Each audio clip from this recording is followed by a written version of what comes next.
자, 여러분 오늘은 오직 성령으로 세 번째 시간으로 함께 은혜를 나누고자 합니다. 고린도후서 13장 5절 말씀에는 너희는 믿음에 있는가 너희 자신을 시험하고 너희 자신을 확증하라. 예수 그리스도께서 너희 안에 계신 줄을 너희가 스스로 알지 못하느냐? 그렇지 않으면 너희는 버림을 받은 자니라 하는 말씀이 있습니다.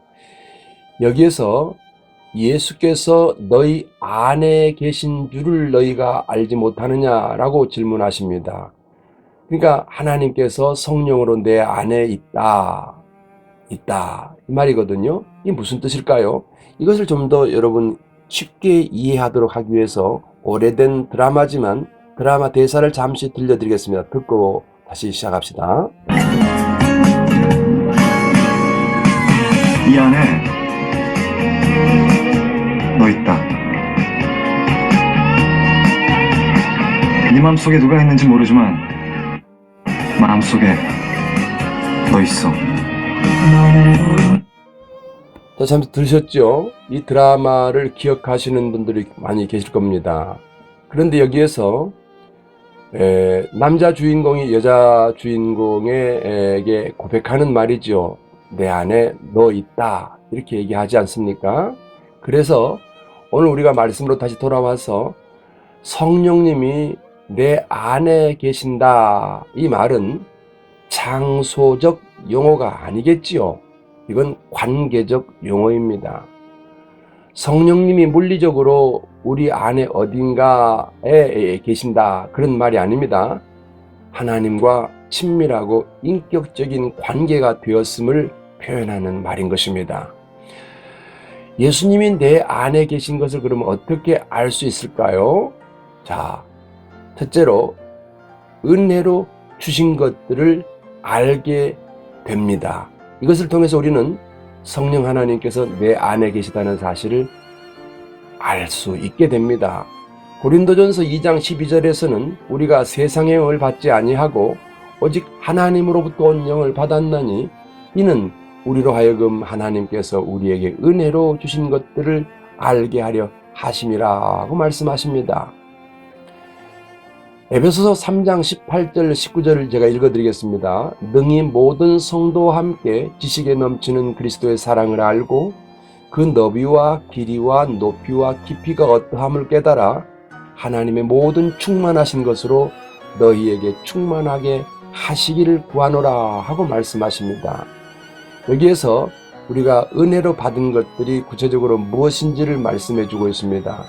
그리스도를 통해 보여주신 사랑의 너비는 원수되었던 인생을 위해 대신 죽어주실 만큼 넓은 사랑입니다. 사랑의 길이는 영원까지 계속될 만큼 충분히 긴 사랑입니다. 사랑의 높이는 우리를 안고 하늘로 올라가실 만큼 충분히 높은 사랑이며 사랑의 깊이는 가장 타락한 죄인에게까지 원수된 우리에게까지 미칠 수 있는 충분한 사랑인 것입니다. 여러분, 이것이 바로 우리가 하나님께로부터 받은 사랑인 것입니다. 근데 이것은 돈 주고 받았나요? 값을 치르고 받았나요? 아니에요. 은혜로 받은 것들인 것입니다. 은혜라는 말은요, 갚아 드릴 수 없는 사랑을 일컬어 은혜라고 하는 것입니다. 무조건적으로 되돌려 갚아 드릴 수 없는 사랑으로 우리에게 주신 선물이 바로 지금 우리가 누리고 있는 모든 것들인 것입니다. 우선 여러분 개인적으로 생각해 봅시다. 여러분들이 예수님을 통해서 제일 먼저 죄 사함을 받았습니다. 그리고 구원함을 받아 하나님의 자녀가 되었지요. 그리고 영원한 생명을 얻었지요. 그리고 천국 시민이 되었지요. 이 땅에 사는 동안 교회라는 공동체가 가족으로 여러분에게 선물로 주어졌지요. 그리고 여러분들을 인도하고 말씀으로 먹여주는 목사님이 선물인 것입니다. 이런 거 다 여러분 선물인 거 아세요? 이걸 선물로 받았음에 대해서 여러분 안에서 감격해하고 감사하고 기뻐하는 마음이 있어야 된다는 것입니다. 여러분 그게 있는지 한번 확인해 보시기를 바랍니다. 이런 것들을 통해서 여러분들이 마음이 행복해지고 늘 가슴 가득히 꽉 찬 부자된 느낌이 있어야 된다는 것입니다. 그러나 반대로 그렇지 않은 사람도 있습니다. 어떤 사람들인지 여러분 들어보세요. 지금까지 말씀드린 그런 사랑에 대해서 늘 불평하는 것입니다. 받은 은혜, 주신 은혜에도 불구하고 늘 불만이 있습니다. 불평합니다. 그리고 원망합니다. 그리고 성도된 가족들을 향해서 서로 아주 갈라놓기를 즐겨하는 늘 그런 사람들이 옆에 있습니다. 그리고 공동체를 분리시키려고 합니다. 목사님과 관계를 훼손하기 위해서 여러 가지 말로 성도들을 미혹하고 유혹하는 사람들이 있습니다. 이것이 말세에 나타날 수 있는, 성경이 말씀하시고 있는 말세에 나타날 수 있는 증상들인 것입니다. 여러분 혹시 이런 자리에 여러분 끼지 않도록 하십시오. 왜죠? 성령님께서 여러분 안에 계신 것들을 스스로 부정하는 행동이기 때문인 것입니다. 우리는 어릴 때부터 어버이날에 부르는 노래가 있죠. 바로 부모의 사랑에 대한 표현입니다. 어머니의 은혜라고 하는 어린이 동요가 있지 않습니까? 그런데 여기서도 은혜라고 표현하는 것은 부모가 내한테 준 사랑을 갚아드릴 수가 없기 때문인 것입니다. 이것을 다른 말로는 내리사랑이라고 합니다.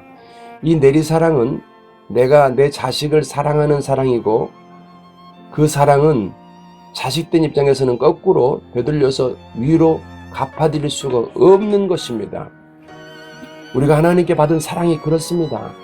갚아드릴 수가 없는 사랑을 받았음에도 불구하고 그 사랑을 모르고 사는 것, 또는 더 나아가서 그 사랑에 대해서 원망하고 불평하고 시기하고 질투하고 공동체를 이간질시키고 목사님과 성도 사이를 이간질시키는 이런 하나님 모르는 사람들 속에 나타날 수 있는 증상들이 우리 안에, 부모님의 은혜에 대해서 제대로 이해하지 못하는 어떤 딸의 쓴 고백을 제가 읽어드리겠습니다. 아들을 병으로 잃어버린 어느 엄마가 쓴 글입니다. 아이가 불치병 진단을 받는 순간부터 나는 삶의 의미를 상실했습니다. 그리고 어느 날 새벽 남편의 통곡 소리와 함께 아이가 세상을 떠나가던 날, 나는 괴성을 지르며 몸부림을 치다 입술이 터지고 온몸에 피멍이 들었습니다. 그때 내겐 이대로 한숨 재가 되어 아들 곁에 뿌려지고 싶다는 생각뿐이었습니다. 그렇게 하룻밤을 지내고 다음날 새벽이 되었을 때 언제 오셨는지 친정 아버지께서 내 앞에 서 계셨고 누워있는 나를 일으키셨습니다. 그리고 나는 아버지 손에 이끌려 이슬의 채 거치기도 전에 친정집에 도착을 했습니다. 아버지는 나를 방에 들어가게 하시고 그리고 잠깐 나가시더니 약사발을 들고 들어오셨습니다. 보약이다. 너 오면 먹이려고 밤새 다려나온 거야. 어서 쭉 마셔라. 나는 아버지가 이해가 되지 않았습니다. 죽은 자식을 가슴에 묻고 어떻게 보약을 먹으라는지 그 아버지가 야속하기만 했습니다. 나는 앞뒤 생각지도 않고 약사발을 거세게 밀어냈습니다. 약사발은 방바닥에 나뒹굴었습니다. 아버지가 버럭 역정을 내셨어요. 왜 이러는 거냐? 너도 네 아들 따라 죽을 거야? 네한테 그놈이 가슴 아리고 기막힌 자식이면 이 애비한테는 네가 그런 자식이란 말이야. 애비 마음을 그렇게도 모르겠나? 나는 아버지 앞에서 오랫동안 목 놓아 울었습니다. 그날부터 나는 얼마간 잠을 잘 수 있었는데 잠깐 잠을 깨서 보면 군부를 지피는 아버지의 손길이 느껴질 수가 있었습니다. 또 아버지는 몸도 가누지 못하는 나를 일으켜 벽에 기대 앉혀놓고 때마다 정성껏 달인 보약과 밥을 갖다 주셨습니다. 그리고 내 입에 밥숟가락이 떠 넣어질 때마다 마치 주문이라도 외듯 똑같은 말씀을 중얼거리셨어요. 너무 애달파 말거라. 세상에는 사람 힘으로 할 수 있는 게 있고 없는 게 있는 거야. 그간 자식 살리겠다고 얼마나 애간장에 달았냐. 얼렁 세월이 흘러야 네 마음이 편해질 텐데, 얼렁얼렁 세월이 흘러야 네 마음이 좀 편해질 텐데, 아버지는 그렇게 슬픔 속으로만 빠져드는 나를 붙들어 주셨던 것입니다. 바로 이것이 내리사랑 아니겠습니까? 하나님 사랑도 마찬가지인 것입니다. 하나님이 우리를 얼마나 사랑했는지 우리는 감도 잡지 못할 때가 많습니다. 그러다 보니 현금이라면 그렇지 않을 원망을 하지요. 불평을 하지요. 그럴 일입니까? 하나님께서 우리에게 주신 것이 우리를 살려주신 것이고 우리의 죄사함을 통해서 하나님 자녀가 되게 하신 것이고 원수관계를 해결하기 위해 십자가 대신 죽으신 거 아니겠습니까? 그런데 우리는 그 사랑 기억나요? 하나님께서 우리를 사랑하시는 사랑은 우리가 자격이 있어서가 아닙니다. 누가복음 19장 10절에 이렇게 말씀하시죠. 인자가 온 것은 잃어버린 자를 찾아 구원하려 함이라. 우리를 찾아 오셔서 대신 십자가의 죽으심으로 값을 치르고 우리를 찾은 것입니다. 그것이 하나님 우리를 사랑하시는 사랑의 내용인 것입니다. 한 가지 더 예화를 말씀드리겠습니다. 오래전에 미국의 한 정신병원에서 세상을 떠난 환자의 방을 청소하기 위해서 들어간 직원이 그 벽에 적힌 시 하나를 발견했습니다. 이런 내용입니다. 하늘을 두루마리를 삼고 바다를 먹물을 삼아도 한없는 하나님의 사랑 다 기록할 수 없겠네. 하나님의 크신 사랑 어찌 다 쓸까? 저 하늘 높이 쌓아도 채우지 못하네. 이런 시였습니다.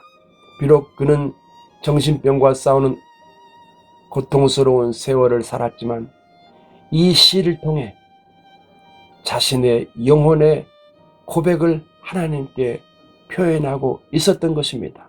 그리고 이 시는 여러 사람들에게 전달되기 시작했고 세월이 아주 많이 흐른 후에 1917년 어느 날 시골의 작은 교회를 섬기던 프레드릭 레만 목사에게도 이 시가 전해졌습니다.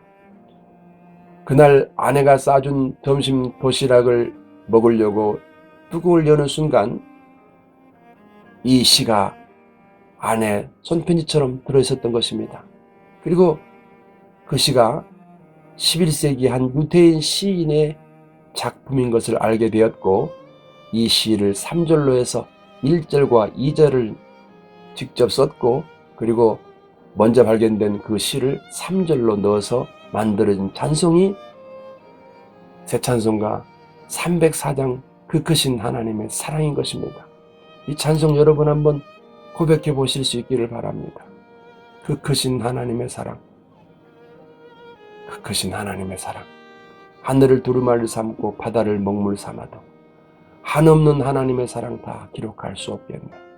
하나님의 크신 사랑 그 어찌 다 쓸까? 저 하늘 높이 쌓아도 채우지 못하네. 그렇습니다. 바로 이러한 하나님의 사랑을 우리 안에서 기억하고 감격해하고 행복해하고 가슴 가득 부자된 느낌이 여러분 있어야 되는 것입니다. 이것이 여러분 안에 성령님이 계시다고 하는 사실이 확신이 되는 것입니다. 여러분 안에 이러한 감격이 있습니까? 한번 점검해 보시기 바랍니다. 두 번째로 하나님을 아버지로 부르고 있는지 여러분 한번 스스로 확인해 보시기 바랍니다.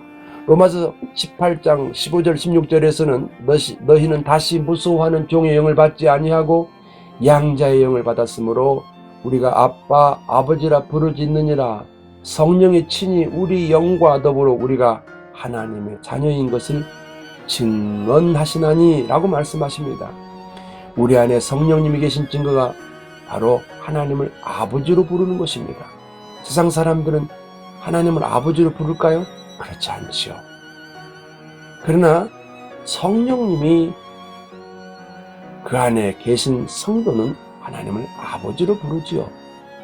여러분 하나님을 아버지라고 부르고 계시는가 한번 확인해 보시고 세 번째입니다. 세 번째 성령님이 여러분 안에 계신 증거가 바로 예수님을 주라고 고백하는가 하는 것입니다. 고린도전서 12장 3절 말씀에는 그러므로 내가 너희에게 말하노니 하나님의 영으로 말하는 자는 누구든지 예수를 저주할 자라 하지 아니하고 또 성령으로 아니하고는 누구든지 예수님을 주시라 할 수 없느니라고 말씀하십니다. 성령님이 내 안에 계신 증거가 바로 예수님을 주라고 고백하는 것입니다. 여러분은 예수님을 주님이라고 고백하시지요? 그렇습니다. 그 사람은 바로 성령님이 그 안에 계신 것이 확실합니다. 그런데 하나 중요한 것은 이 주라고 고백하는 것만으로는 안 됩니다. 성경 말씀에는 날 보고 주여 주여 하는 자마다 다 천국에 가는 것이 아니라고 말씀하십니다.